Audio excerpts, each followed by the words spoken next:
नमस्कार, आप देख रहे हैं नेक्स्ट 9 स्पिरिचुअल। मैं आपके साथ विनीत राय स्वागत करता हूं आप सभी का हमारे इस खास प्रोग्राम रहस्यमय दुनिया में। आप सभी ने हिंदू धर्म के पवित्र त्रिदेवों के बारे में तो सुना ही होगा। त्रिदेवों में 3 सबसे शक्तिशाली देवताओं के नाम ब्रह्मा, विष्णु और देवों के देव महादेव शामिल हैं। ब्रह्मा सृष्टि के रचनाकार, विष्णु जगत के पालनहार और महेश यानी भगवान शिव संसार संहारक हैं। इन 3 में से भगवान विष्णु और भगवान शिव की लगभग सारी दुनिया में पूजा की जाती है, जबकि आपने देखा और सुना भी होगा कि भगवान ब्रह्मा की पूजा कहीं नहीं की जाती है और न ही कोई खास दिन ब्रह्मा जी को समर्पित है और ना ही ब्रह्मा जी का कोई पुनर्मिलन है और ना ही किसी मंदिर में उनकी मूर्ति होती है। कभी आपने आश्चर्य किया है कि आखिर क्यों? तो आज हम अपने इस खास रिपोर्ट में आपको बताने जा रहे हैं कि भगवान ब्रह्मा की पूजा क्यों नहीं की जाती है। देखिए हमारी एक खास रिपोर्ट। पुरानी मान्यताओं के अनुसार एक बार ब्रह्मा और विष्णु बहस कर रहे थे। वे इस बात पर बहस कर रहे थे कि उन दोनों में से कौन अधिक सर्वश्रेष्ठ है। बहस गर्म हुई तो भगवान शिव को हस्तक्षेप करना पड़ा। कहा जाता है कि भगवान शिव ने एक विशाल रिंग का रूप धारण किया, जिसे शिव के पांखिक प्रतीक के रूप में भी जाना जाता है। लिंग आग से बना हुआ था और यह आकाश से धरती तक बढ़ गया था। विष्णु जी ने इस बात को महसूस किया कि भगवान शिव त्रिदेवों में सबसे बड़े हैं, लेकिन ब्रह्मा जी ने भगवान शिव को भटकाने का फैसला किया। जब ब्रह्मा जी अंत की खोज में थे तो उन्होंने केतकी के फूल को लिंग के ऊपरी हिस्से के पास देखा।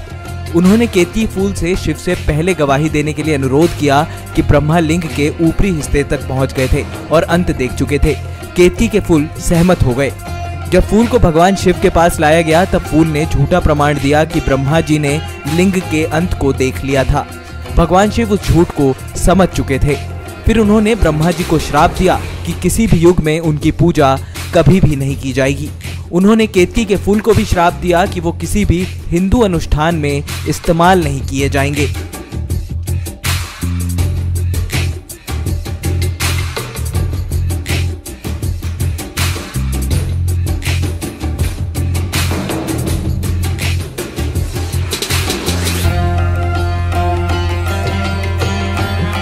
वहीं ब्रह्मा जी की पूजा को लेकर हिंदू मान्यताओं में कई धारणाएं हैं और ब्रह्मा जी को सृष्टि के रचयिता भी कहा गया है।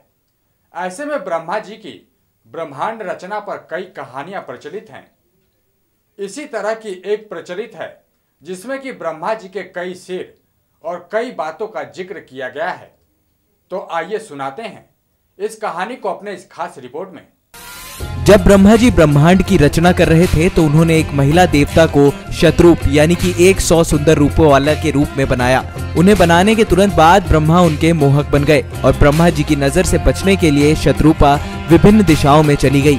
लेकिन जहाँ भी वो गई ब्रह्मा जी ने हर जगह एक सिर विकसित कर दिया। इस प्रकार ब्रह्मा ने 5 प्रमुख सिरों का विकास किया। ब्रह्मा जी को नियंत्रित करने के लिए भगवान शिव ने शीर्ष सिर को काट दिया। उसके बाद भगवान शिव ने महसूस किया कि शतरूपा ब्रह्मा जी की बेटी थी जो उनके द्वारा बनाई गई थी। इसलिए शिव जी ने निर्धारित किया कि ब्रह्मा जी ने जो किया वो गलत किया। उसके बाद उन्होंने निर्देश दिया कि अपवित्र ब्रह्मा जी के लिए भारत में कोई उचित पूजा नहीं की जाएगी।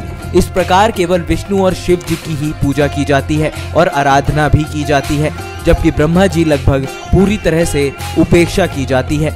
कहा तो ये भी जाता है कि इस घटना के बाद से ब्रह्मा जी पश्चाताप के प्रयास में 4 वेदों को पढ़ने में लगे हुए हैं।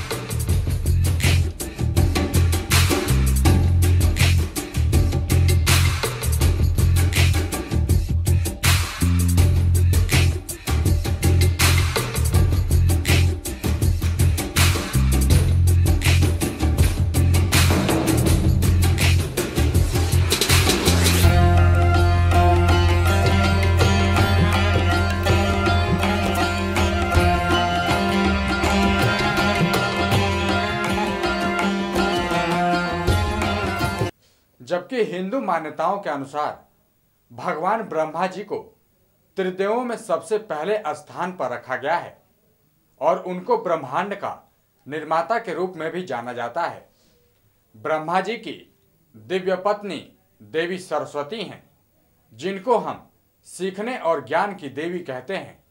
यहाँ तक कि ब्रह्मा जी को आमतौर पर 4 चेहरों के रूप में भी वर्णित किया गया है।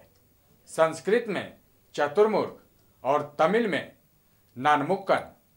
भगवान ब्रह्मा जी से जुड़ी एक और कहानी से आपको रूबरू करवाते हैं। देखिए इस खास रिपोर्ट में। कहा जाता है कि एक बार जब महर्षि भृगु स्वर्गीय निवासों की यात्रा कर रहे थे और कैलाश में गए, वहां भगवान शिव और माता पार्वती अपनी नृत्य तालिका में तल्लीन हो गए थे और उन्होंने ऋषि भृगु पर ध्यान भी नहीं दिया। उसके बाद उन्होंने भगवान शिव को लिंग बनने के लिए श्राप दे दिया।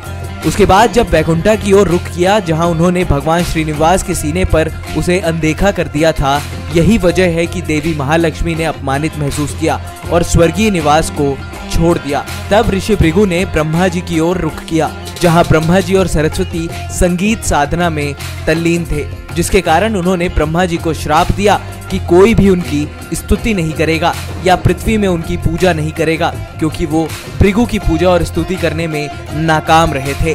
लेकिन उसके बाद ब्रह्मा जी ने दया का अनुरोध किया। फिर ऋषि भृगु ने पिघलकर उन्हें माफ कर पुष्कर को एकमात्र स्थान के रूप में स्वीकार किया, जहां आज भी ब्रह्मा जी की पूजा की जाती है।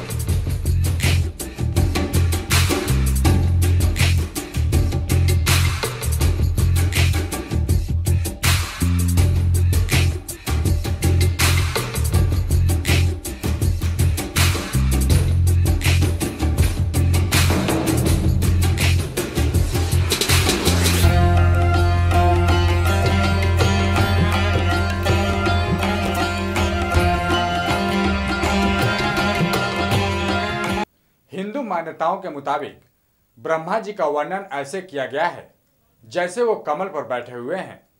कमल एक पूर्ण और परिपूर्ण फूल है। भगवान शिव, विष्णु और देवी पार्वती के अलावा सभी देवी देवताओं को कमल पर बैठे हुए आपने देखा होगा। अगर कमल सफेद है तो ये पवित्रता का प्रतिनिधित्व करता है और रजत में ब्रह्मांड की रचना करने में इस्तेमाल की गई 108 सामग्रियों का चित्रण करते हुए 108 मोती हैं। गुलाब भी समय चक्र का प्रतीक है, जिससे ये दुनिया चलती है। ब्रह्मा जी का वाहन सफेद हंस है और हंस को शुद्ध दूध और पानी के बीच भेदभाव करने के लिए जाना जाता है और कहा जाता है कि यह पानी को अस्वीकार कर लेता है, इसलिए हंस भेदभाव का प्रतीक है। तो दर्शकों, अब आप समझ ही गए होंगे कि हिंदू धर्म में ब्रह्मा जी की पूजा क्यों नहीं की जाती है और भारत में क्यों उनका सिर्फ एक ही मंदिर है। तो आज के इस एपिसोड में बस इतना ही। अगले एपिसोड में हम फिर मिलेंगे किसी और रहस्यमय जानकारियों के साथ। नमस्कार।